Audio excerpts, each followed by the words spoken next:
अस्सलाम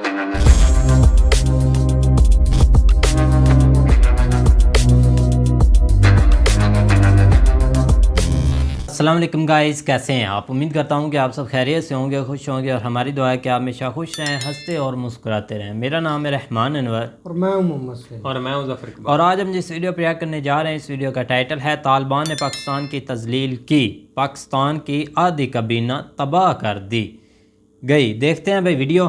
अगर वीडियो पसंद आए तो लाइक सब्सक्राइब ज़रूर कीजिएगा और कमेंट में हमनी राय का इज़हार ज़रूर कीजिएगा। तो करते हैं वीडियो स्टार्ट।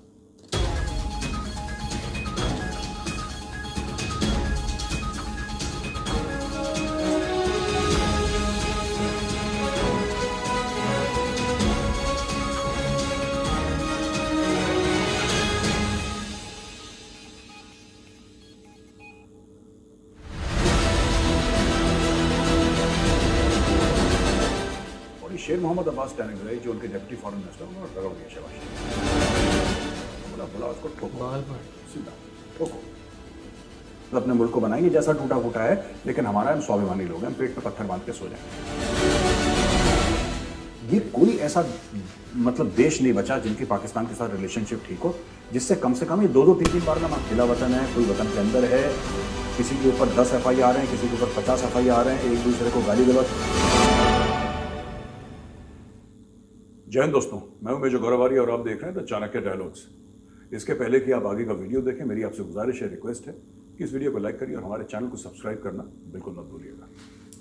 तो दोस्तों, शेर मोहम्मद अब्बास टैनगजाई, शेर मोहम्मद अब्बास टैनगजाई ये अफगानिस्तान के डिप्टी फॉरेन मिनिस्टर हैं तालिबान सरकार के, बहुत अच्छा एमिरेट ऑफ अफगानिस्तान के। इन्होंने 2 दिन पहले रिएक्ट करा इन्होंने पाकिस्तानी प्राइम मिनिस्टर शहबाज शरीफ की स्पीच पे। अच्छा, पाकिस्तान को आदत है दूसरों के मामलों में हस्तक्षेप करना, कमेंट करना, हर समय दूसरे के मामले में कुछ ना कुछ, क्योंकि पाकिस्तानी अपने दिमाग में अपने आप को आलम इस्लाम का लीडर समझते हैं। सारे मुसलमानों का वो लोग अपने आप को हेड समझते हैं, लीडर समझते हैं, जबकि ऐसी कोई बात नहीं है। बिल्कुल ऐसा कुछ भी नहीं है। ना उनके पास पैसा है, ना उनकी क्रेडिबिलिटी है, ना उनकी कोई सुनता है, ना उनको कोई सुनाता है।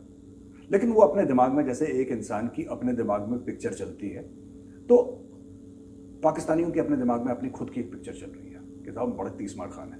और ये सारे पाकिस्तानियों के साथ प्रॉब्लम है, खासतौर से वो जो गद्दी पे बैठे हैं। तो ये पहुंच गए शहबाज शरीफ साहब और उन्होंने दंदनाते हुए स्पीच में बात करी। इन्होंने पैसे तो मांगे ही मांगे सबको कि साहब हमारा मुल्क डूब गया। उसके बाद इन्होंने वही जो इनकी रस्में हैं, कश्मीर में ये हो रहा है और मुसलमानों के साथ भारत में ये हो रहा है और फिलिस्तीन में ये हो रहा है और अफगानिस्तान में ये हो रहा है। बाकी सब लोगों ने पोलाइटली जो बोलना था बोला, इंडिया ने भी बोला और किसी जूनियर डिप्लोमेट के थ्रू कहलवाया। पाकिस्तान का तो हम लोग जबान पर नाम नहीं लेते। तो क्या हुआ कि जब डिप्लोमेट ने जवाब दिया तो बड़ा हिंदुस्तान ने नपतुल्ला जवाब दिया। तालिबान गुस्से में, बिल्कुल जिसको कहते हैं कि तालिबान ने बोला नहीं, अब नहीं छोड़ना इन लोगों को। और ये शेर मोहम्मद अब्बास टैनगजाई जो उनके डिप्टी फॉरेन मिनिस्टर, उन्होंने रगड़ दिया शहबाज शरीफ को। उन्होंने बोला उसको ठोको, सीधा ठोको। कहा ये लगभग ये कह दिया उन्होंने ठोकवाना चाहिए कि तुम ब्लैकलिस्टेड हो IMF से, तुम्हें पैसे नहीं मिल रहे, तुम भीख मांगते हो, और भाई अगर तुम्हें पैसे चाहिए तो हमारे कंधे से बंदूक क्यों फायर कर रहे हो, हमारे मुल्क का नाम क्यों ले रहे हो। अब पाकिस्तान ने वही रोना शुरू कर दिया कि अफगानिस्तान में टेररिस्ट है। उनका मतलब था तहरीक तालिबान पाकिस्तान। ग्रुप का नाम देखिए दोस्तों, जिस ग्रुप के बारे में शिकायत कर रहा है उसके नाम में भी पाकिस्तान लिखा हुआ है। भाई हाँ, और ये दोष दे रहे हैं किसी और दूसरे मुल्क को। तहरीक तालिबान पाकिस्तान एक पाकिस्तानी ग्रुप है, एक पाकिस्तानी टेरर ग्रुप है, उसके लिए अफगानिस्तान को दोष दे रहे हैं। हाँ ठीक है, वो लोग अफगानिस्तान जाते हैं, पाकिस्तान में ऑपरेट करते हैं, ये बात सच है। लेकिन पाकिस्तान रो क्यों रहा है TTP को लेकर, मुझे आज तक ये समझ नहीं आया।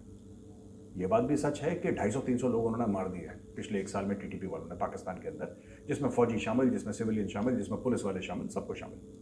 और बहुत बुरी तरीके से उन्होंने पाकिस्तान को रगड़ दिया। लेकिन पाकिस्तान रो क्यों रहा है?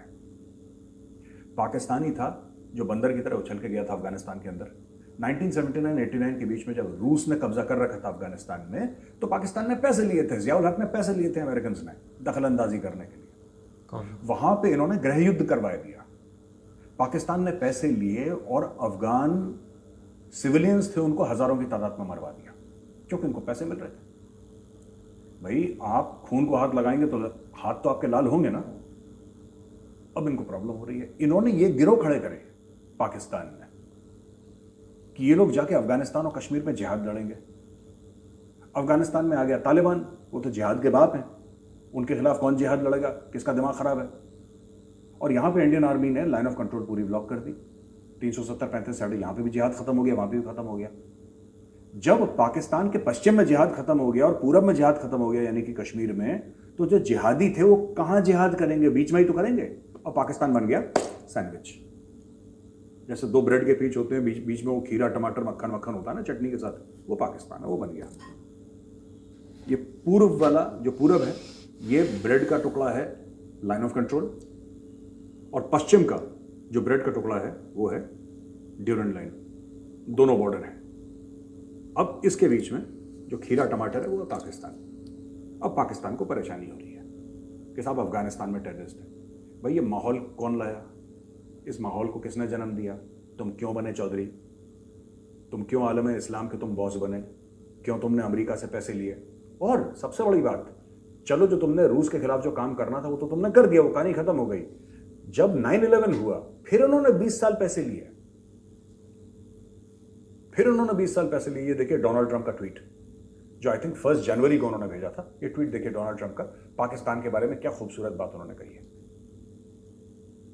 ठीक है दोस्तों, ये तो पहली खबर थी। देखिए मुझे लगता है पाकिस्तानी को थोड़ा सा सोचना चाहिए। जब आतंकवादी आपको जलील करना शुरू करते हैं ना, तब आपको अंदर झांक के देखना है गिरेबान में कि बॉस हम गलत कहाँ जा रहे हैं।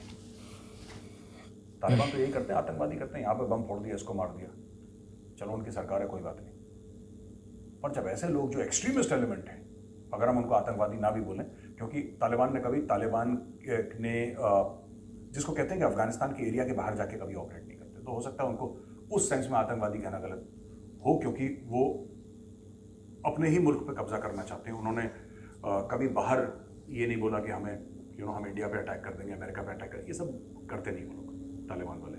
वो अपने मुल्क के अंदर खुश हैं। पर लेकिन पाकिस्तान को सोचना पड़ेगा कि तालिबान जैसी अगर हुकूमत पाकिस्तान को ये कह रही है कि यू पीपल आर यूजलेस, तुम लोग भिखारी हो, हमारे कंधे पे रह के भीख मत, और हमारे बारे में क्यों बोलते हो। ये 10 बार हाथ जोड़ के अफगान तालिबान बोल चुका है पाकिस्तान से कि भाई, बड़े भाई, हमारा नाम लेके भीख मत मांगो। अफगानों ने यह बोला है कि हम एक खुददार कौम है, हम एक सेल्फ रिस्पेक्टिंग कौम है, ठीक है, हम एक स्वाभिमानी लोग हैं, हम भूखे सो जाएंगे, हम भीख नहीं मांगेंगे। इन्होंने 10 बार पाकिस्तान को बोल दिया कि हमारे नाम पे क्यों दुनिया से भीख मांग रहे हो यार तुम, हम भूखे सोने को तैयार, हम भीख नहीं मांगेंगे, हम खुद अपने मुल्क को बनाएंगे जैसा टूटा फूटा है, लेकिन हमारा, हम स्वाभिमानी लोग हैं, हम पेट पे पत्थर बांध के सो जाएंगे। लेकिन पाकिस्तान कहता नहीं, भीख तो तुम्हारे नाम की लेंगे ही हम, तुम्हारे नाम की किसी भी सूरत में। तो सबसे भीख मांग रहे हैं। पहले कोविड के नाम पे भीख मांग रहे थे ये लोग, फिर बीच में जब कोविड खत्म हो गया तो एम ही भीख मांगने लगे, क्योंकि आदत पड़ गई थी। वो हाथ ऐसे ही जाता है ना, जब दैट जिसको मसल मेमोरी कहते हैं, मसल मेमोरी से उनका हाथ ही ऐसे जाता है पाकिस्तानियों का, रोक नहीं सकते। वो नींद में भी ऐसे करते हैं, आंख बंद करके, अल्लाह के नाम पे दे दे, दैट्स व्हाट दे डू। सोकर भी मांग लेते हैं, भीख मांग रहे हैं। कल कुछ और मामला होगा, उसके नाम पे भीख मांगेंगे। तो अफगानिस्तान कह रहा है तुम भीख मांगो भाई, तुम डेली मांगो, दिन में 3 बार मांगो भीख, लेकिन हमारे नाम पे क्यों मांग रहे हो, हमारा नाम क्यों खराब कर रहे हो। तो स्टैनेक्साई साहब ने चमका दिया पाकिस्तान को बुरी तरीके से। अच्छा, आर्मेनिया एक मुल्क है जिसकी अजरबैजान से लड़ाई हो रही है, और करीब 2000 करोड़ के आर्म्स और एमुनिशन इंडिया ने सप्लाई कर दिया आर्मेनिया को। और इसमें जो सबसे बड़ा सप्लाई करा है इंडिया ने वो है पिनाका रॉकेट्स। आप एक छोटा सा वीडियो देखिए तो आपको पता लगेगा पिनाका है क्या असली में, जो इंडिया ने दिया है।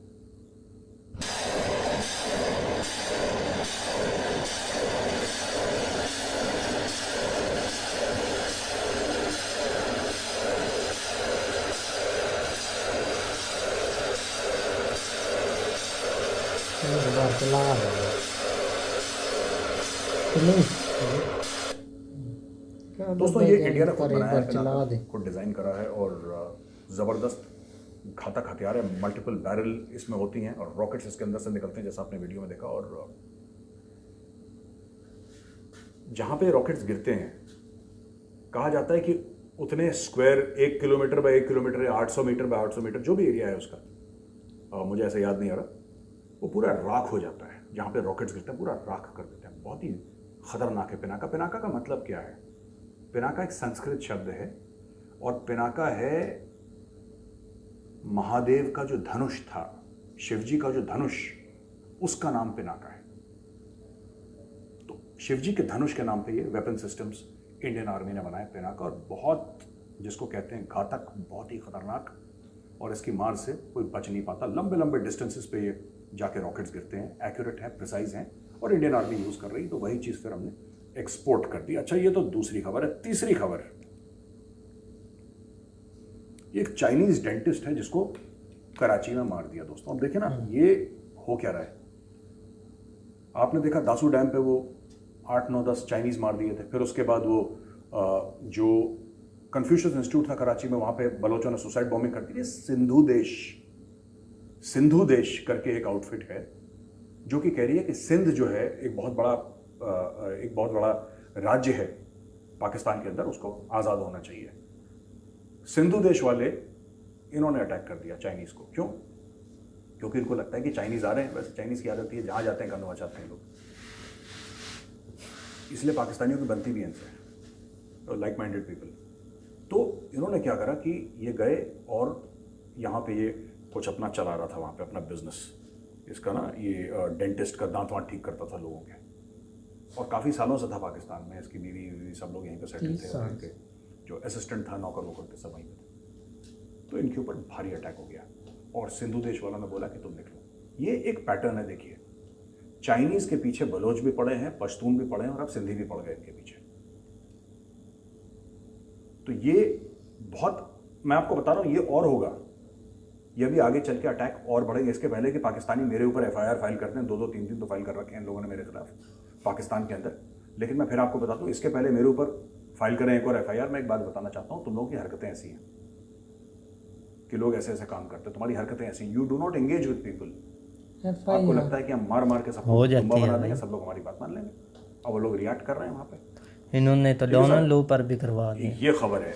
एक तीसरी खबर है बड़ी इंटरेस्टिंग, बिलावल भुट्टो, और मैं चाहता हूं कि इसमें आप जरा ये बिलावल भुट्टो का आप पहले वीडियो देखें।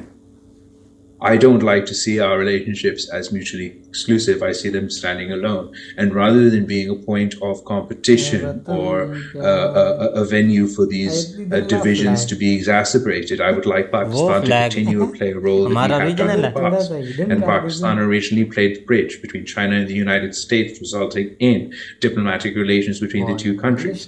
And right now, particularly when we're drowning in floods, I don't want to play any part in exacerbating any tension or being a sort of a geopolitical football in this playoff. I would much rather that even in this time of great geopolitical divisions, to play that role of a bridge and perhaps encourage. Your country needs all the help it can. And perhaps play that role of uniting these two great powers around working together for climate change. I'm sure we can all agree that if China and the United States don't work together on climate, then we're not going to succeed in combating climate change. So perhaps Pakistan's unique position as a friend both of the United States and of China could encourage cooperation on this front, rather than what I find is sort of in vogue over here about competition. Yeah, I understand that.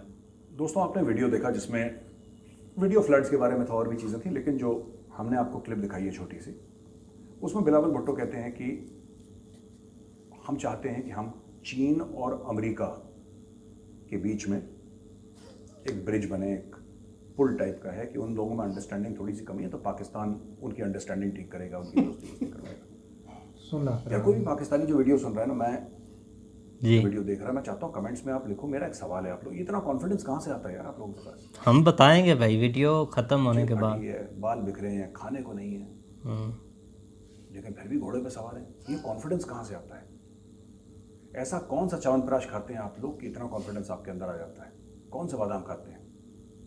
Just imagine, Bilawal Bhutto जो पाकिस्तान का external affairs minister है, ये America और China को संदेश दे रहा है। दोनों से, इन भाइयों ने दोनों से पैसे पकड़ रखे हैं और अरबों डॉलर पकड़ रखे हैं। 30-30, 40-40 अरब डॉलर पकड़ रखे हैं इन लोगों ने, और कोई वापस करने का नामो निशान नहीं है। जिन लोगों ने इनके मुल्क को खरीद लिया है, और एक जमाने में पाकिस्तानी कहते थे कि पाकिस्तान का आर्मी चीफ बिना अमेरिका के आशीर्वाद के नहीं बनता है, अपॉइंट नहीं हो पाता है। और वहां पे दूसरी तरफ अगर आप देखें कि चीन ने पूरा चाइना पाकिस्तान इकोनॉमिक कॉरिडोर में 40, 45, 50 अरब डॉलर डाल दिए वहां पे। चाइना पागल था। पाकिस्तान ने 1 रुपए की मदद नहीं करी कभी चीन की, ना चीन को चाहिए, ना पाकिस्तान ने कभी 1 रुपए उस तरफ अमेरिका को दिया। लेकिन कॉन्फिडेंस देखो, मैं जानना चाहता हूं कोई पाकिस्तानी भाई बहन हो हमारे जो हमें ये बताएं कि बिलावल भुट्टो और बाकी पाकिस्तानियों में जो लीडरशिप है, आप में इतना कॉन्फिडेंस आता कहां से है?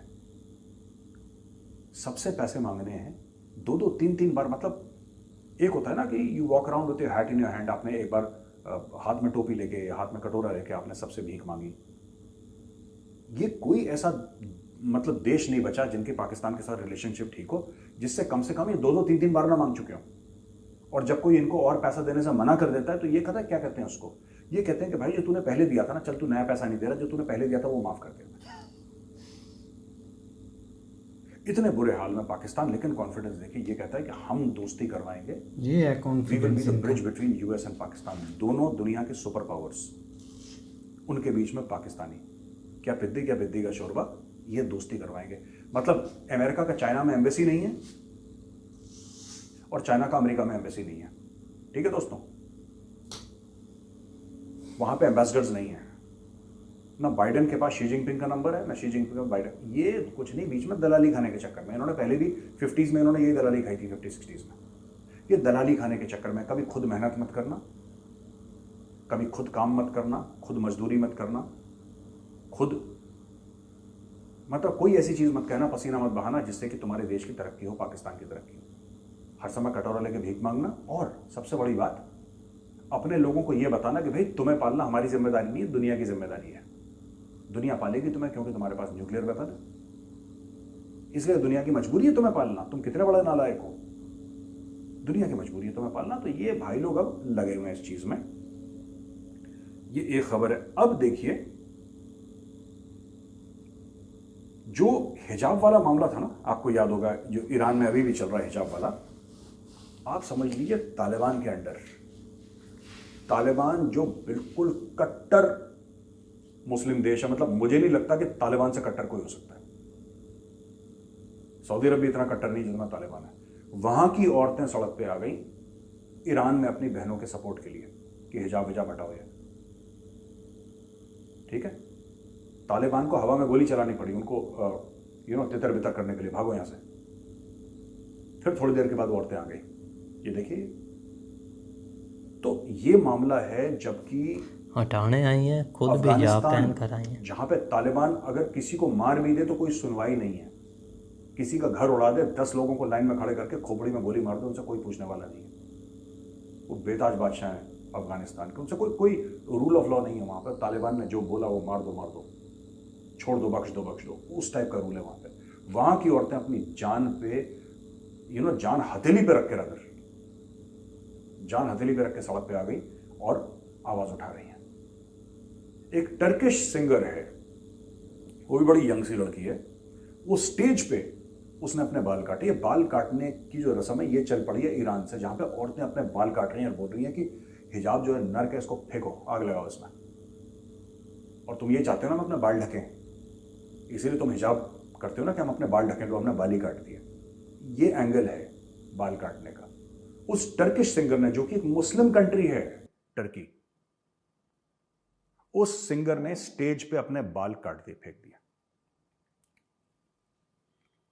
वो भी सपोर्ट कर रही है। तालिबान जैसे जगह, अफगानिस्तान में जहां पे तालिबान का राज है, अफगानिस्तान, वहां पे लोग कर रहे हैं दुनिया भर में, लेकिन हिंदुस्तान में चुप। हिंदुस्तान में जो इंटेलेक्चुअल्स हैं, हिंदुस्तान में जो खासतौर से मुस्लिम पॉलिटिकल लीडरशिप है, बिल्कुल चुप है। वोट चले जाएंगे भैया, वोट नहीं मिलेंगे लोगों से। आपको इस्लाम के नाम पे वोट तो बटोरने हैं। मुसलमान का क्या हाल है, बच्चों ने पढ़ाई करी नहीं करी, उनका सोशल स्टेटस क्या है, कितनी तरक्की, उससे कोई मतलब नहीं है। हिजाब चलने दो, हिजाब के नाम पर पॉलिटिक्स चलने दो। तो यही काम हो रहा है कर्नाटका में, यही तो हुआ है। अब आप देखिए, ये सब मैं आपको प्रूफ दिखा रहा हूं। और एक और स्टोरी है जो पाकिस्तान की है कि इशाक डर अभी नए फाइनेंस मिनिस्टर हैं। तो यहां पे लिखा है कि he is no longer a proclaimed offender. यार पाकिस्तान में ना सबके ऊपर एफआईआर है। इमरान खान के ऊपर दहशतगर्दी का एफआईआर है, वो कहते हैं टेररिस्ट है, आतंकवादी है। अपने खुद के फॉर्मर प्राइम मिनिस्टर को, इमरान खान तो प्राइम मिनिस्टर था कुछ महीने पहले, कहता नहीं भाई ये तो दहशतगर्द है, इसको टांगो। ठीक है, ये इसको दहशतगर्द कहता है, वो नवाज शरीफ को चोर डाकू कहता है। इशाक डर के ऊपर अलग एफआईआर है। ये इनकी आधी कैबिनेट तो तड़ी पार है। तड़ी पार समझते होंगे आप, ये तड़ी पार है। सब कोई बाहर रह रहा है, कोई अंदर रह रहा है, पता नहीं क्या माहौल है।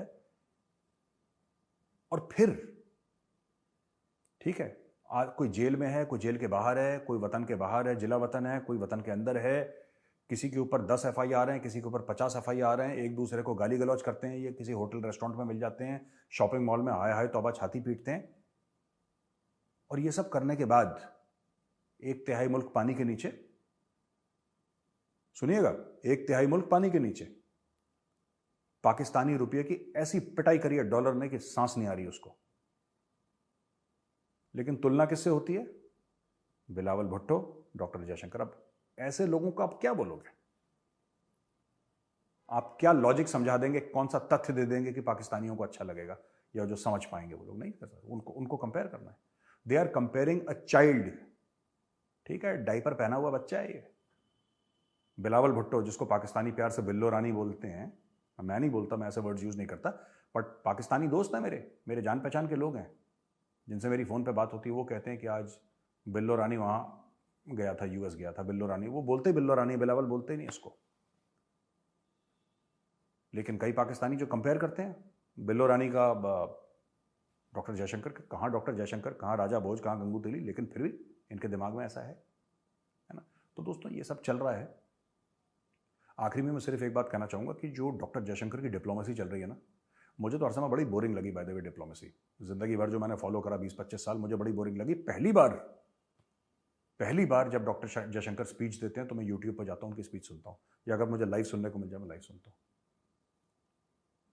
This man has put India's foreign office on steroids. और ये है क्यों? ये है क्या? ये चाबी क्या है डॉक्टर जयशंकर की? ये चाबी ये नहीं है कि ये बहुत आला डिप्लोमेट हैं, जो कि हैं, वो जो कि बहुत आला डिप्लोमेट हैं। इसमें कौन सी बात है? ही is a top notch diplomat. तो इसमें कोई डाउट वाली बात नहीं है। पर दुनिया में तो कई ऐसे मुल्क हैं ना जहां पे टॉप नॉच डिप्लोमेट्स हैं। तो how is doctor Jaishankar different? मैंने एक बात देखी है कि जो डॉक्टर जयशंकर में मैंने बात देखी, जो भारत के लिए प्रेम है, जो भारत के लिए समर्पण है, जो भारत के लिए एक दिल में कि हाँ मैं इंडियन हूं यार, मुझे अपने ना देश को ऊपर लेके जाना है, मुझे अपने देश को रिप्रेजेंट करना है और मुझे अपनी देश की गरिमा बढ़ानी है, अपने देश की शान बढ़ानी है ग्लोबल प्लेटफॉर्म पे। मुझे ऐसा लगा है, जो मैं पिछले साल भर से देख रहा हूं, बड़े क्लोजली देख रहा हूं, I think this is the emotion that drives doctor Jaishankar. This is the emotion that is driving India's foreign office. It is not just that he is an exceptional diplomat, because he is, पर दुनिया में कई और exceptional diplomat हैं. आज की तारीख में आप किसी से भी, अमेरिकन हो, पाकिस्तानी हो, पाकिस्तान के अंदर तो उनको रॉक स्टार मानते हैं डॉक्टर जयशंकर को. जब भी पाकिस्तानी से बात हो, यार क्या आपका फॉरेन मिनिस्टर है, यार क्या आपका तगड़ा फॉरेन मिनिस्टर है, पाकिस्तानी मुझसे बोलते हैं.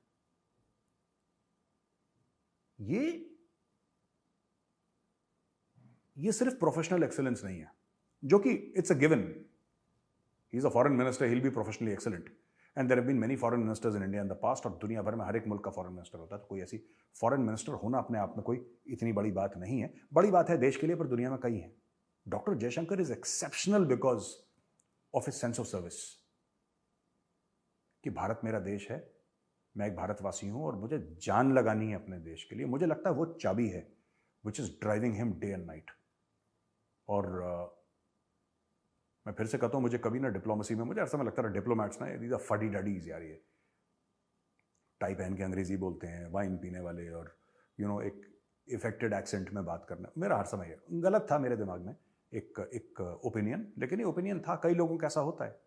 when you do not have that kind of knowledge, you often end up making assumptions which are may be half true और अनट्रू और वट, पर जब से डॉक्टर जयशंकर आए हैं स्क्रीन पे, मैंने एक बात देखी कि दुनिया को हिला के रख दिया और भारत का नाम बिल्कुल टॉप पे रखा है इन्होंने, बिल्कुल टॉप पे। तो we are lucky that we have doctor Jaishankar as our external affairs minister. And मैं तो मजाक मजाक में कह रहा था, मेरी बात चल रही थी पाकिस्तान में, तो पाकिस्तानी जो हैं वो ही इज़ अ डॉक्टर, वो कराची में डॉक्टर हैं, कह रहे हैं कि मेजर साहब ऐसा नहीं हो सकता कि डॉक्टर जयशंकर को आप हमें दे दें और हम आपको शहबाज शरीफ के साथ इमरान खान और बिलावल फ्री दे देंगे। मैंने नहीं भाई नहीं, फ्री कुछ नहीं चाहिए, तुम अपने रखो हम अपने रखते हैं। हाँ, तो दोस्तों बस आज का वीडियो इतना ही था। मैं जल्द आऊँगा एक और वीडियो लेके, तब तक के लिए मैं आपसे अलविदा कहूँगा और जाते जाते वही रिक्वेस्ट होगी कि इस वीडियो को आप लाइक करिए और हमारे चैनल को सब्सक्राइब करिए। जय हिंद। हाँ जी गाइस, तो जैसे कि आप वीडियो देख रहे थे कि सबसे पहले हम आते हैं भाई तालिबान पर, जो कि उन्होंने भाई बिल्कुल एक खुल्लम खुल्ला बोला है कि आपने पैसे लेने हैं, कर्ज़ा लेना है, कितने मिलियन डॉलर लेने हैं, कितने बिलियन डॉलर लेने हैं, अपने सर पर लें भाई। क्योंकि ये तो अब जो अफ़गानिस्तान की आवाम का बच्चा बोलता है कि अगर आपने भाई जो चीज़ करनी है अपने दम पर करें, क्यों हमारे पे इतने भाई पैसे आपने ले रहे हैं या जो भी है। बिल्कुल उनका भाई पॉइंट बनता है। चलो खैर, पहले इन्होंने जो किया भाई, जो होता था उस वक्त, ना तालिबान की हुकूमत थी ना जो थे वो अशरफ गनी थे, उस वक्त जो ये होता था होता रहा भाई, ठीक हो गया। अब उनकी भाई हुकूमत आ गई, अब तो उन्होंने सवाल उठाना है ना कि भाई आप क्यों हमारा नाम ले रहे हैं, आप होते कौन है हमारा नाम लेने वाले। हमारा मुल्क है भाई अफ़गानिस्तान जो हम बना कर बैठा है।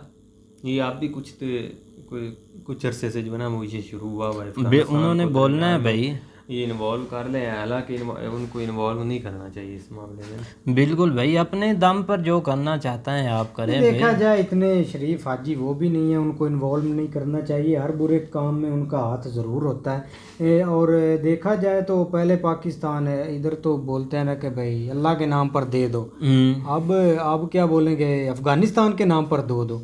वो कौन से 30 मार खान है इतने बड़े के उनके नाम पर ही अगर लेना हो तो भाई पैसे लेते हैं, इधर से उड़वा देते हैं ड्रोन मरा कर, अपनी सरहदें देते हैं। लेकिन जो इतनी मेहनत करते हैं भाई, मेहनत करते हैं, ऐसा पैसे लेने के लिए ना आ जाते हैं। ये एक तालिबान और अफ़गानिस्तान ये एक मुद्दा चलते ही रहना, क्योंकि ना तो अफ़गानिस्तान पर कोई हुकूमत कर सकता है ना उसको फतह कर सकता है, क्योंकि ये एक एशिया का गढ़ आप समझ लें। अफ़गानिस्तान का मैप देखें ना, ये एक गढ़ है और जिसके पास अब इंडिया के पास है ना, आप अफ़गानिस्तान पर वो एक कब्ज़ा कर ही लेता है इंडिया, या उस इंडिया का एक उसमें काफ़ी इंटरेस्ट है अफ़गानिस्तान पे, तो इंडिया उसमें बैठकर हर मुल्क में एक हमला कर सकता है। पाकिस्तान, ईरान, जिधर मतलब के हमला यही ना अपनी के एक हर एक मुल्क में अपनी वो ट्रेड कर सकते हैं बेशक भाई, रशिया से उसको कंट्रोल कर सकता है। जिसके पास अफगानिस्तान है ना, वो इस पूरे रीजन एशिया के कंट्रोल कर सकता है। ये चीज़ है, इसीलिए ऐसे तो नहीं गोरे पागल हुए ऐसे नहीं। सोवियत यूनियन ने मिलकर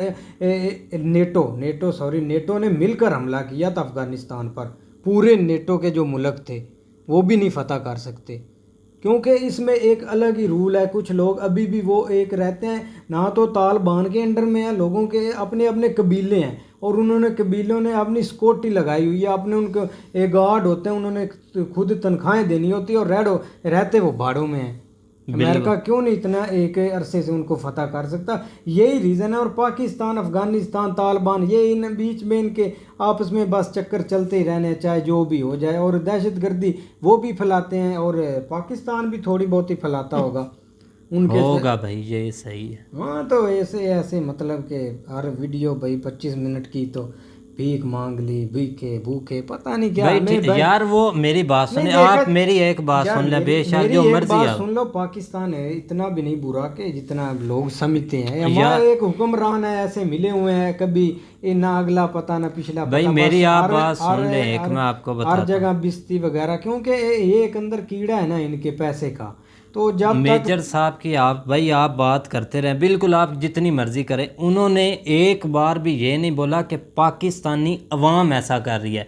वो हुक्मरान को बोलते हैं, जिसको आप बोल रहे हैं ना कि अभी ये हुक्मरान ऐसे हैं। मेजर साहब भी उन्होंने हमेशा उनको तनकीद किया, ना कि पाकिस्तानी अवाम को उन्होंने की है। क्योंकि अब पाकिस्तानी अवाम ऐसा करती नहीं, उनको क्या पता इन चीज़ों का। जो हुक्मरान बैठे हैं, अब बिलावल भुट्टो, अब वो कौन है कि वो चाइना और दूसरा अमेरिका की भाई एक दूसरे के साथ वो बातचीत करवा रहा है। आप इस चीज़ को समझें, क्योंकि वो करवा रहा है, आप मैं करवा रहे हैं, आप मैं नहीं करवा रहे ना। मेजर साहब हमको लोकल को बोल रहा है, वो हमेशा उनका हमेशा ये मुद्दा है कि जो हमारे ऊपर बैठे हुए हैं, हुक्मरान बैठे हुए हैं, उन पर वो बात करते हैं और उन पर जायज़ है बोलना। हमारी आवाम देख ले कि वो भी तो बोलते हैं। एक शर्मिंदगी होती है, लेकिन क्योंकि अब ना तो हम भीख मांगते हैं, एक अपने एक मेहनत करते हैं, जो भी आप भाई मेहनत करते हैं, हर आपको कोई नहीं पाकिस्तानी एक बोलेगा। मेहनत करता है ना, कि वो बोलता है कि वो एक, अब ये नहीं कि अफगानिस्तान बोलता है कि हम लोग एक मचूर कौम है, हम भूखे नहीं सोते, भीख मांग कर नहीं सोते। तो वो सबको पता है वो क्या करते हैं क्या नहीं। एक इधर बताने के यार, मुझे ना एक खुद एक अपने आप पर अफसोस होता है अगर मैं कुछ अफगानिस्तान के बारे बोल दूँ ना कि यार वो बुरे हैं या ऐसे हैं, एक खुद से एक फीलिंग नहीं अच्छी आती, क्योंकि अब ऐसे उनके हालात हैं। ऊपर से एक ऐसी बात करनी कि वो हमसे बेहतर है या हम उनसे बेहतर है, ये एक अच्छा फील नहीं होता। जो भी है वो भी एक, ना तो वो एक दूध के धुले हुए हैं, ना तो ये दूध के धुले हुए यार वही ना कि आपने एक व्लॉग बनाया था कि उसमें वो लोकल को दिखा रहा कि वो कैसे सारा ख़ानदान मेहनत करता है और भाई वो जाकर रोटी खाते हैं। यहाँ पर ये अपना हाल देख लें कि हमारी जो अवाम है, खुद आप सारा दिन मेहनत करते हैं, फिर आप रोटी खाते हैं, ना कि आप शाम को जाते हैं आधा किसी के पास लेने पाकिस्तान में है और आधा पाकिस्तान अफगानिस्तान में। हाँ बिल्कुल, ये बात भी है। ये रंडी रोना चलता है। आपके गांव, हमारे गांव का एक लड़का है भाई, वो भी पागल सा है, पता नहीं उसकी माँ एक वो एक पठान के एक रीजन से है, मतलब कि पठान की लड़की, कास्ट उनकी भाई पठानी है। तो हमारा वो जो है जो उनका अब्बू है ना, वो इधर पंजाबी के है। तो वो भी एक उसका पता नहीं बेवकूफ़ जो है, वो अब अफगानिस्तान चला गया, एक घर से भाग कर और गया किस जगह वो भी बता। 2-3 दिन उसको वो उधर गया जहाँ पर पाकिस्तान ने वो नहीं एयर स्ट्राइक किया लास्ट जिसमें बोलते हैं सिविलियन भी वो मरे। उधर उनके गांव है और वो उधर काफ़ी उसने पिक्चर भी भेजी है। और मैंने उससे पूछा कि भाई क्या सूरत हाल है अफगानिस्तान के, वो तो बोलता है मुझे किसी ने पूछा नहीं है, मैं बॉर्डर भी क्रॉस कर गया हूँ पासपोर्ट दिखाकर। वो भी इधर आते जाते हैं, स्मगलिंग भी होती है, हथियार भी जा रहे हैं आपस में, बस रंडी रोना। उधर ईरान से तेल आता है, ये बस बेच रहे हैं। देख लें भाई, और हम यहाँ और यार रियलिटी है ना, जो ना तो हमें जो अफगानिस्तान स्टेटमेंट देता है उस पर एतबार है, ना इधर से ये देते हैं इन पर एतबार है, और क्योंकि इन दोनों ने खाना है। सही बात है भाई, इसमें कौन सी बुरी। वो नहीं मतलब कि वो एक प्योर जात कर रहे हैं या पाकिस्तानी प्योर जात कर रहे हैं, हाँ। एक जात पर बस खा रहे हैं। और आप यकीन नहीं करेंगे कितनी इनकी प्रॉपर्टी है और कितना इनके पास पैसा है। पैसा है बस भाई, जलील हमें होना पड़ता है, बातें हमें सुननी भाई पड़ती ये है, जो तो ठीक बिलावल भुट्टो है ना, सुनते हैं। इनकी इतनी ज़मीन है कि पूरे 7 घंटे ट्रेन चलती है इनकी ज़मीन में, इतनी इनकी ज़मीन है भाई। एक आप लंबा छोड़े ना भाई भाई तो इस चीज़ का यकीन कर ले, बेशक भाई सर्च कर ले, और इनकी भाई इतने 7 घंटे ट्रेन चले तो सिंध से इधर आ जाती है हमारे सिटी भाई फैसलाबाद जाने दे, इधर से भी 24 घंटे लगते हैं भाई। अब भाई 24 घंटे लगते हैं, चलो आप ना माने भाई, हमने छोड़ दिया। अल्लाह इनके पास ज़मीन नहीं है। हम तो मेजर साहब ही बोल रहे हैं वो छोड़ रहा, हमने उससे भी लंबा छोड़ दिया। ना भाई आप नहीं मानेंगे भाई, कुछ मारने वाला मार भाई। चलो भाई आप ये यकीन ही नहीं करते। टॉपिक पर बात है जो कि टॉपिक पर क्या होना है, ये तो टॉपिक भाई क्लियर करें। ये टॉपिक है बस आपने क्लियर कर दिया। 7 घंटे ट्रेन चलती है भाई, मान जा फिर भी यार, ज़मीन उनकी उनकी खत्म नहीं ज़मीन होती। इतनी है, आप यकीन करो उनकी भाई इतनी ज़मीन है। होगी, लेकिन देखा चलो जाए अब भैया, वो जो चाइनीज मानते नहीं। एक तो मेरी बात भाई, मैंने आज देखा है अभी न्यूज़ पर देखा है, तभी बात की है। मैं कौन सा भाई ट्रेन चलाने वाला हूँ, या वहाँ गया हूँ या मेरी है। लेकिन यार वो जो चाइनीज पर आकर चाइनीज क्या वो करना है एक भाई। बूढ़ी बूढ़ा थे, वो बहुत भाई ज़ईफ थे। इधर अब ना उन्होंने कारोबार बनाया था। अब ये तो होती है ना कि एक मतलब कि गुस्से वाली बात के चाइनीज मार गए तो उनका तल्लक भाई वो उनसे ही है, उन्होंने ही मारे हैं। जो भी है पाकिस्तान वो एक मतलब कि आ जाते हैं, चाइनीज को नहीं अच्छा इधर कुछ लोग भाई अब देख लें कि BLA ने बोला है कि हमने वो पिछला हेलीकॉप्टर उड़ाया। भाई वो ऐसे स्टेटमेंट छोड़ देते हैं, अब छोड़ने को अब क्या हम बोल सकते हैं। छोड़ते तो वो हैं, पता नहीं करते हैं कि नहीं करते प्रूफ के साथ। लेकिन बिल्कुल भाई, एक भाई ज़ईफ थे भाई। बेचारे। इधर 30-40 साल पाकिस्तान में उन्होंने अपने दांतों का कारोबार बनाया हुआ था। लेकिन बस क्या करें। बिल्कुल भाई, तो उम्मीद करते हैं कि गाइज आपको वीडियो पसंद आएगी। अगर पसंद आए तो लाइक सब्सक्राइब जरूर कीजिएगा और कमेंट में अपनी राय का इज़हार ज़रूर कीजिएगा। अल्लाह हाफिज़।